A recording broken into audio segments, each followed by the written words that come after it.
as we head towards training camp, 27 days away, we're going to talk about the biggest questions facing the offense, but we're also going to dive into the mailbag because it is Friday, and that means this episode is mainly built around your voicemails, and we got two of the most Chicago voicemails I have ever heard in my life. We're getting into all that and more right after this. You are now tuned in to Chicago Bears Central, your number one place for all Chicago Bears news and content. What's going on, Bears fans? Welcome to another episode of Chicago Bears Central, your number one spot for everything Chicago Bears related. I'm the host here, Hayes. You can follow the channel right off the top at Chi Bears Central on every social media platform that we are on.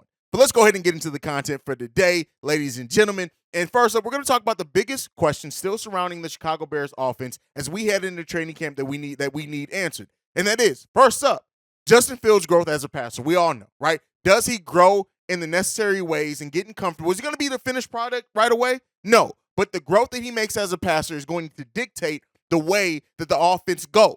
And on top of that, the running back room. Who emerges as the running back one? Who is the top running back over the course of this season for the Chicago Bears? Keep in mind, who may start the season at running back one may not be the same player who ends the season as running back one, especially when you look at just the depth we overall have at that running back position for the Chicago Bears. And it's one of the positions to watch overall with this team just because of the talent level that we have in that running back room. Next up, the wide receiver.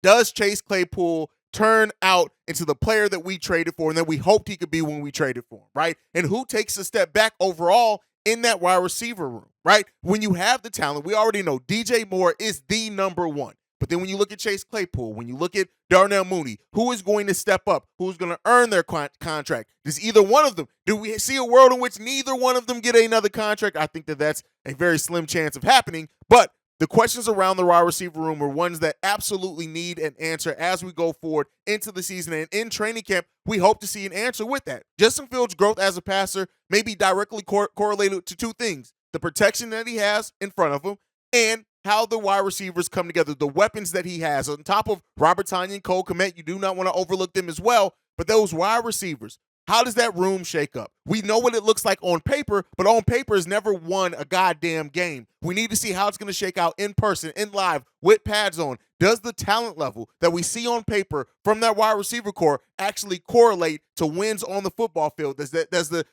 balance that we can see having with these three wide receivers in Darnell Mooney, Chase Claypool, DJ Moore, does that actually show up on the field in a meaningful way that it turns out for the Chicago Bears? Those are the questions, at least, that I have, right? And, of course, the questions on the defense, on the offensive line. Does the offensive line protect Justin Fields? Do we continue to lead the NFL in sacks? Does that jersey stay more clean than what it did last year, right? Those are still tons of the questions. Is Cole Kmet still going to have a year in which he bounces back? Those are some of the biggest questions facing the Chicago Bears offense. Let me know what some of your biggest question is that you are waiting to see answered, whether it be in the regular season or do you think they're going to be able to be answered in preseason? Let me know what you guys think on all that down below. But enough of me yapping. It's Friday. It's Mailbag Day. That means that this is mainly your show, meaning that we're going to play your voicemails. We're going to get into this first one. This one's from John. What's up, boss? This is your boy John, repping Chicago Bears all the way from South Carolina, big city of Utahville. I want to say I really do like y'all guys' show. Y'all do a tremendous job. I'm always entertained and always impressed by the way y'all go about y'all business. Being a Chicago Bear fan, I don't care what nobody say. We got the best fan base in the world. Even though we down, trust me, we're going to be up this year. I see big things happening. That defensive line is going to step up and look out. Look out for that boy, Big Ball, Andrew Billings in the middle of that line. Javon Dexter, he going to step it up. And I know for a fact Eddie Jackson going to lay that wood this year. Him and Briscoe. Justin Fields, he's going to shine this year. Oh, yeah. I want to say bear down. I love the show. All right. First off, we appreciate you turning into the show and liking the show. Like I've always said, the love that we get for this show is amazing, and we built this to be a place and a platform for Bears fans, the real Bears fans. But let's get into the details of it. You talk about Javon Dexter, Eddie Jackson, and Justin Fields shining basically next year. And here's what I'll say. Javon Dexter, I think, is going to snatch that starting defensive tackle position from Justin Jones before the end of the season. That's just what I think. And this is, again, this is not a slight to Justin Jones. This isn't to say that Justin Jones still should not play a bunch of snaps for the Chicago Bears. No, he absolutely should. But Javon Dexter is next.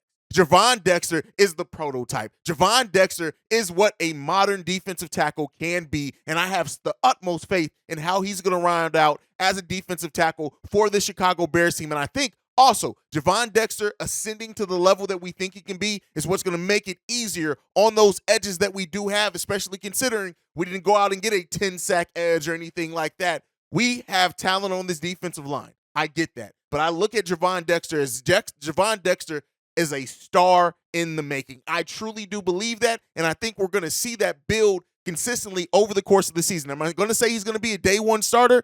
No, not necessarily saying that. I think that, there's something to be said about veterans being there, but I do think that by the end of the season, Javon Dexter is going to be one of those starting defensive tackles. As far as Eddie Jackson, on pace for a Pro Bowl season last year, a bounce-back season in many ways for Eddie Jackson before he got hurt, and I think we're going to see him hit the ground running where he finished last season at. I think he's motivated. I think having a young overall defensive back core really invigorated Eddie Jackson last season, and I think we're going to see him come out, embrace that leadership role, and just lead this team in a way that we need to see. Eddie Jackson seemed like that. Just Jaquan Brisker just coming there, being his running mate, it really did kind of, not to say it woke him up, but it seemed like it brought him a new level of energy. And we need to see that for a full season from Eddie Jackson. And as far as Fields, you already know, we've talked about Fields very heavily here. Justin Fields is the one.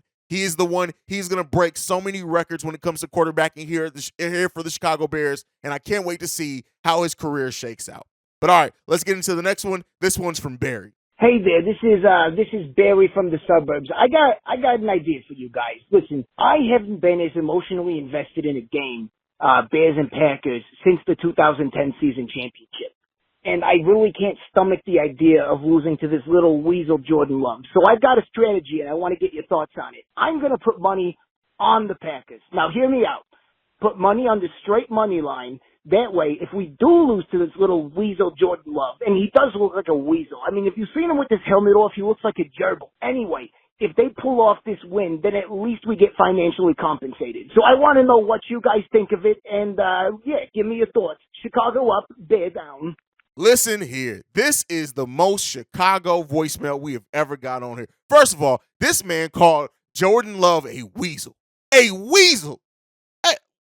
As offensive as I am to people sometimes. Wow.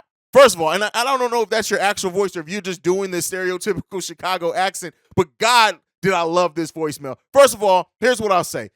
Jordan Love, it's about to be real. It's about to get real fucking real for you. And I'm so happy that we can make this move, and I'm so happy that we get to face and have two quarterbacks really trying to come up at the same time with us at the Chicago Bears and our rival, the Green Bay Packers, and I hope we snuff him the hell out. That's my thoughts. You guys can let me know what you think on that one down below. All right, let's get into this next voicemail. This one's from the 312. Hey, what's going on, man? Shout out to you, Bobby, and C-Dub, man, the Cognac boys, man. Hey, I was just watching your show, man, and I noticed you talking about the creators. Honestly, I don't think we signed Mooney back. Long Tyler Scott, clean up, the drops and everything. That's why, Ryan Poles, that's why I see why he drafted Tyler Scott, because he doesn't believe in Mooney.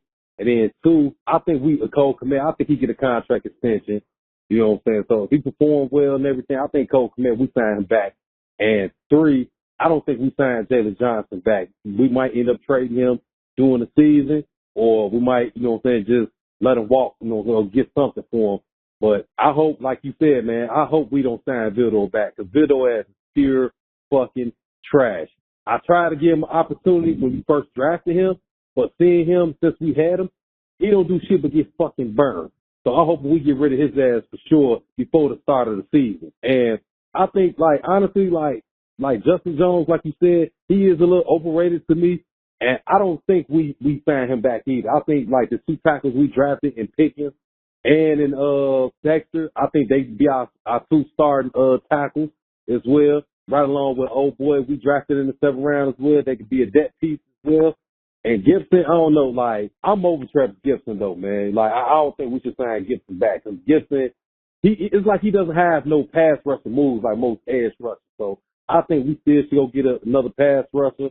And we got Robinson, who's still on up and coming as well, though. So let me know, man, what you think. Like, you think we're going to sign one of them cats back, or we going to either sign a free agency or draft somebody else? And it's fuck Green Bay all day. Chicago up, bear down. Let me know what you think, man. All right. Darnell Mooney won't be back. That's not something that a lot of people share. Here's what I'll say. I know that there's that common thought process behind, oh, well, he wasn't a Ryan Poles guy. That means he's not. And, you know, I've talked to you, a lot of you guys in the comments, and some Bears fans do have the mindset like, whoa, look at Ryan Poles' extension. He hasn't extended anybody so far. But, yeah, everybody that he's not extended or traded away or let walked away, it made sense. Darnell Mooney has to make it not make sense to let him walk away.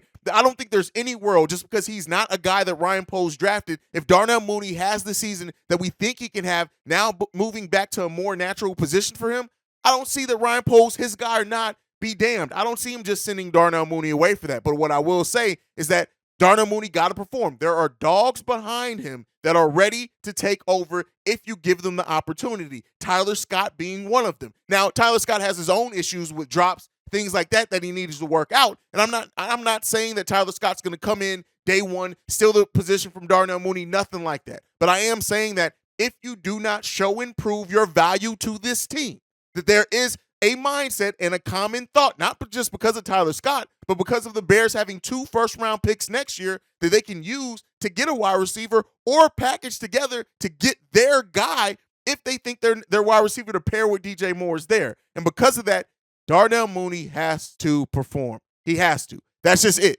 That's the name of the game. He has to perform. And I think that he will. I have faith in Darnell Mooney. I know not everyone shares that, and that's fine. We're not a monolith. We don't all have to think the same. But it all comes down to how Darnell Mooney performs. Now, as far as Kendall Vildor, fuck Kendall Vildor. I don't got nothing to say positive about Kendall Vildor. I've already said it. I want him up off my team. I want him out my city. Get Kendall Vildor the fuck up out of there. That's what I got to say with that one. Excuse my French. As far as Travis Gibson, I don't know. I still like Travis Gibson, and I like the way that he performed prior when we had a pretty solid defensive line. I want to give Travis Gibson every opportunity this year to be in a true evaluation season to see what he has. And I think that that's why we may not see an edge be acquired, a veteran edge, anytime soon. I think they also want to see what they have in Travis Gibson. And if he shows out and shows up, he's going to get another contract. But again, much like with Darnell Mooney, you have to make it make sense by your play on the football field. Does Gibson show up in a way that indicates that he deserves another contract? That's up to him. And we'll see next season. All right, let's get into this next one. This one's from Book. Yo, Hayes, what's up? This Book, King Booker World, man. Blessings to you and yours. Man, I got to tell you, man, I'm getting a little sick of these Detroit Lions fans, man, or the fair weather fans, I should call them, because I promise you, I knew all of 7 Detroit Lions fans before last year. And all of a sudden, everybody coming out of the woodwork, and they're a Lions fan. Remember, y'all had one half of a good season, and now y'all just trying to come out like y'all just about to just wreck the league or do something, man. Let me tell you something, man. If you're a true fan, I ride with that. I respect that. I'm a true Bears fan. Trust me. I know what it's like to go through the trauma. But all y'all fair weathers is just jumping up and then you talking this and talking that. Man, y'all better pray and hope, man, that this team do what y'all think they're going to do, because if not, I guarantee you, and I promise you, receipt, I have them. I'm going in like sin. I'm telling you, it's a done deal once I get a hold of y'all if the Detroit Lions suck. Again, man, blessings to you and yours, hey. Chicago up, bear down, baby. All right, Booker. Here's what I'll say, man. Yes, it's FGB all day. It's F the Detroit Lions as well. The only real Detroit Lions fan in the world is Don Burr, and he has my respect. Any of these other Detroit Lions fans that just popped up recently, fuck them. Like, that's just it. I don't give a flying shit about Detroit as a city, as Detroit as with the players that are over there, with Detroit fans. Don Burr's the only Detroit Lions fans that gets my respect. Other than that, all these motherfuckers in the comments are yapping. They hope. I get it. You got some confidence built up from beating the Green Bay Packers, as you should. You have some confidence built up because the division is wide open, as you should. But y'all talking a lot. And like I said before, don't nobody talk shit like a Chicagoan, because I tell you what, if it don't show and prove, much to Book's point, we got the receipts. And I tell you what, why y'all talking now because you're confident? There's nobody, no one, and no city that can out-talk and out-roast like a Chicagoan. So be prepared for what's coming to you, because I tell you what, we got some heat coming.